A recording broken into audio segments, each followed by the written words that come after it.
नमस्कार, बहुत स्वागत है आप सभी का हमारे इस खास कार्यक्रम प्रगति पथ पर इंदौर। और इंदौर किस तरीके से प्रगति कर रहा है, आगे का रोड मैप क्या है इंदौर का, ये जानने के लिए हमारे साथ खुद इस वक्त इंदौर नगर निगम के मेयर पुष्यमित्र भार्गव जी जुड़ गए हैं।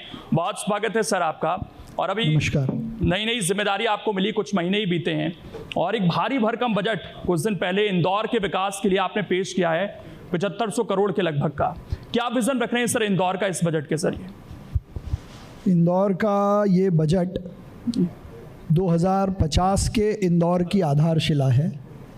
ये बजट इंदौर को क्लीन सिटी से ग्रीन सिटी के साथ digital city, solar city, traffic में बेस्ट मैनेजमेंट वाली सिटी और स्वास्थ्य की दृष्टि से योग सिटी बनाने की आधारशिला है।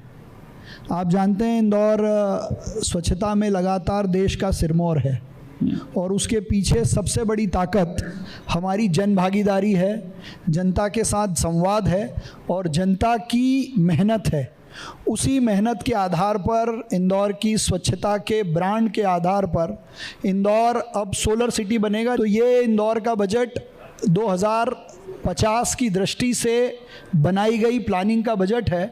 उसका सबसे बड़ा उदाहरण ये है कि इस बजट के माध्यम से 2055 तक इंदौर में पानी की जो रिक्वायरमेंट है उसको हम इन 4 सालों में पूरा करने का काम करेंगे और मां नर्मदा जी का चौथा फेज़ इंदौर में आने का काम 2027 के पहले कर पाएंगे। एक चीज़ और सर कि अभी कुछ दिन पहले डेटा सामने आया, भारत दुनिया का पहला ऐसा देश है जिसकी सबसे ज़्यादा पॉपुलेशन हो गई है। जाहिर बात है उसमें इंदौर की पॉपुलेशन भी बढ़ेगी और ये 1 करोड़ को पार आने वाले कुछ सालों में कर जाएगी। अभी 40 लाख के आसपास है, तो हमें लंबा सोच कर चलना है। तो उसके लिए जो खबर सामने आई कि हम इंदौर के रोड मैप की बात करते हैं, लेकिन यहाँ तो आप ये मास्टर प्लान वार्ड का तैयार करने के बारे में सोच रहे हैं। नहीं, देखिए, शहर का मास्टर प्लान एक प्रक्रिया है जिसके पीछे कई तरह की अनुमति है, सर्वे है, प्रोसेस है, फिर मध्य प्रदेश शासन का अप्रूवल भी है। तो हम तो लगातार इस प्रयास में हैं कि इंदौर का मास्टर प्लान भी 2050 का बने। अभी हम ऑलरेडी एक जोनल प्लान पे काम कर रहे हैं।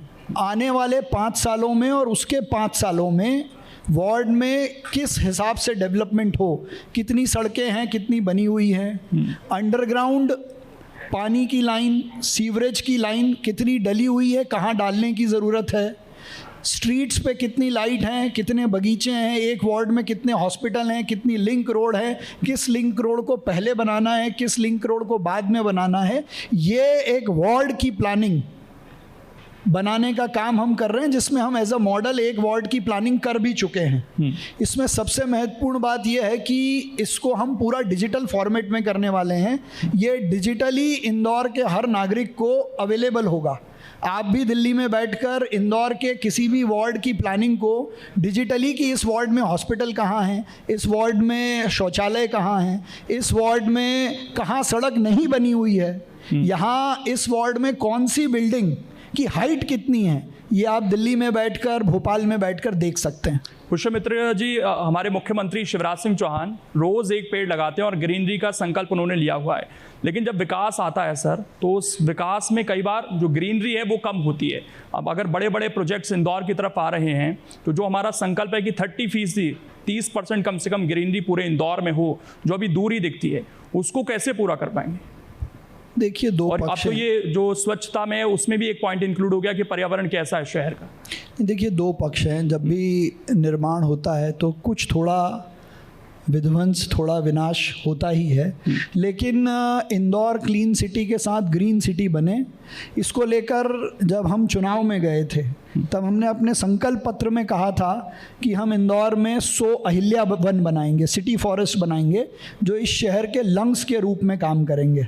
तो मैं आपके चैनल के माध्यम से सबको बताना चाहता हूँ कि हमने घोषित रूप से ऑन पेपर, ऑन वेबसाइट वो लिस्ट जारी की है। इंदौर में 104 जगह ऐसी हैं जो आधा एकड़ से लेकर 1.5 एकड़ तक की जगह है जहां कोई भी जाके पेड़ लगा सकता है। तो वो सिटी फॉरेस्ट हमने डेवलपमेंट शुरू कर दिया है। कुछ सिटी फॉरेस्ट पूरे पेड़ लगाकर डेवलप कर भी चुके हैं, और नया निर्माण यदि कहीं होता है तो हम प्रॉपर पेड़ों की शिफ्टिंग कहते हैं। एक चीज़ और जो बेसिक प्रॉब्लम किसी भी नगर की होती हैं, अभी बारिश हो रही है, बेमौसम बारिश हो रही है, और मैं भी अभी इंदौर आया तो कई जगह पर वाटर लॉगिंग की समस्या अभी भी दिखी सर। तो इसको कैसे दूर करेंगे, क्योंकि हमने एक मॉडल पेश कर दिया सफाई के रूप में, पूरी दुनिया में वो मॉडल गया है। हमने गलियों के लिए अलग मशीन बना दी, सड़कों के लिए अलग मशीन बना दी, सफाई की जा रही है, कचरा कलेक्शन में हमने एक मॉडल रख दिया, लेकिन ये वाटर लॉगिंग की समस्या सर कैसे दूर हो? जल जमाव एक समस्या और चुनौती दोनों है हमारे लिए, लेकिन पिछले 2 वर्षों से, मतलब इवन मेरे आने के पहले से, एक सैद्धांतिक निर्णय ये हुआ है कि अब जहाँ भी सड़क बनेगी उसके पहले स्टॉर्म वाटर लाइन डाली जाएगी। इंदौर वाटर प्लस सिटी है। सीवरेज की दृष्टि से, सीवरेज के रीप्रोसेसिंग की दृष्टि से और उसके रीयूज़ वाटर की दृष्टि से पानी को लेकर भी हम सक्षम हैं, लेकिन उसका डिस्ट्रीब्यूशन अभी एक चुनौती है। साथ ही वाटर लॉगिंग को ख़त्म करने के लिए एक सैद्धांतिक निर्णय ये हुआ है कि अब जहाँ सड़क बनेगी पहले स्टॉर्म वाटर लाइन डलेगी। स्टॉर्म वाटर लाइन का नेटवर्क पूरे शहर में बिछाने के लिए एक अलग से हमने उसमें प्लानिंग की है।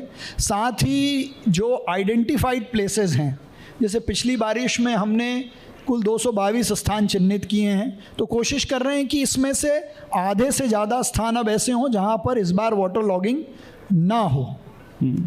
एक और समस्या सर आती है, वो आवारा पशुओं की है, उसमें हम कुत्ते भी अगर शामिल कर लें। डॉग बाइट्स के मामले देश भर से सामने आते हैं और बड़े चौंकाने वाले मामले हैं। इंदौर में भी कुछ मामले रिपोर्ट किए गए हैं, और जब कुत्तों की नसबंदी की बात आती है तो ये कहा जाता है कि उसमें कुछ NGOs भी हैं, नगर निगम भी हैं, करोड़ों रुपए खर्च हो रहे हैं, लेकिन फिर भी वो रिजल्ट नहीं मिल पा रहे हैं। अभी एक वीडियो कुछ दिन पहले वायरल हुआ, स्कूटी से 2 महिलाएं जा रही थी। हालांकि अलग अलग तरह के वीडियोस आते हैं, लेकिन इंदौर में ये समस्या बहुत बड़ी ना हो जाए, खासकर स्ट्रीट डॉग्स की, इसको लेकर कुछ कदम उठा रहे हैं? डॉग बाइट्स के केस हों या इंक्रीजिंग नंबर ऑफ डॉग्स का जो इशू है, उसमें माननीय उच्चतम न्यायालय का जो फैसला है कि डॉग की प्लेस आप चेंज नहीं कर सकते हो, उसको कहीं रीलोकेट नहीं आप कर सकते हो, तो एक ही उपाय बचता है, वो है नसबंदी का।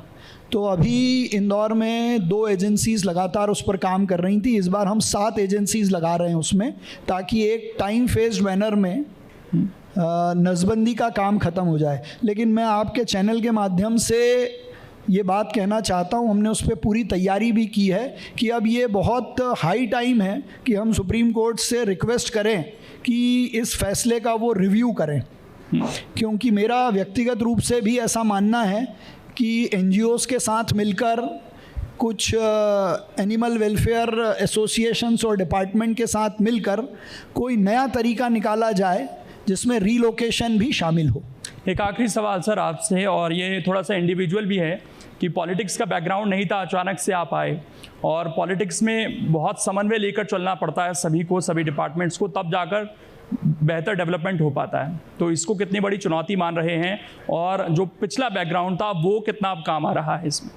नहीं, देखिए, एक बात से तो मैं आपकी असहमत हूँ कि कोई पॉलिटिकल बैकग्राउंड नहीं था, हमारी तो उस तरीके से नहीं था। अपब्रिंगिंग ही समाज जीवन में हुई है। स्टूडेंट लीडर हम रहे, बीजेपी की यूथ विंग में मैंने काम किया, और एक लॉयर होने का काम ही पॉलिसीज़ बनाना और उनको इम्प्लीमेंट करना है। और ये सारा एक्सपीरियंस बहुत अच्छे से अभी हमारे काम की दृष्टि से लाभ दे रहा है। वो मैं इसलिए कह सकता हूँ आपको कि पिछले 8 महीनों में जो 2-3 काम हमने किए हैं, वैसा करने के बारे में अभी देश के अन्य शहर सोच रहे हैं। जैसे उदाहरण के लिए, देश का पहला ऐसा शहर है जिसने CCTV सर्वेलेंस पॉलिसी, वो भी जनभागीदारी से बनाने का काम किया।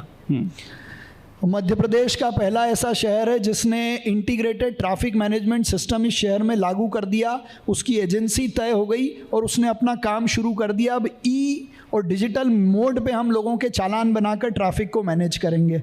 ये देश का अब ऐसा शहर होने वाला है जो इंदौर को डिजिटल सिटी बनाने की दृष्टि से इस पूरे शहर को डिजिटली मैप करेगा और जो ऑनलाइन इसमें अवेलेबल रहेगा। संवेदनशील होकर हम काम करने की अगर बात करें तो 1 दिसंबर 2022 के बाद इंदौर शहर में यदि कोई हॉस्पिटल में दिवंगत नहीं होता है तो हम 72 घंटों में बिना शुल्क के, बिना आवेदन के उनके घर डेथ सर्टिफिकेट पहुंचाने का काम कर रहे हैं। 6 मॉडल स्कूल हमने इस बजट में नए तरीके से ले लिए हैं और सब कुछ ठीक रहा तो आने वाले 1 साल में इंदौर के जितने शासकीय विद्यालय हैं उनको हम आत्मनिर्भर बनाने का काम कर देंगे। चलिए, इसी के साथ इस सेशन को क्लोज कर रहे हैं। बहुत बहुत शुक्रिया पुष्पमित्र भार्गव जी आपका।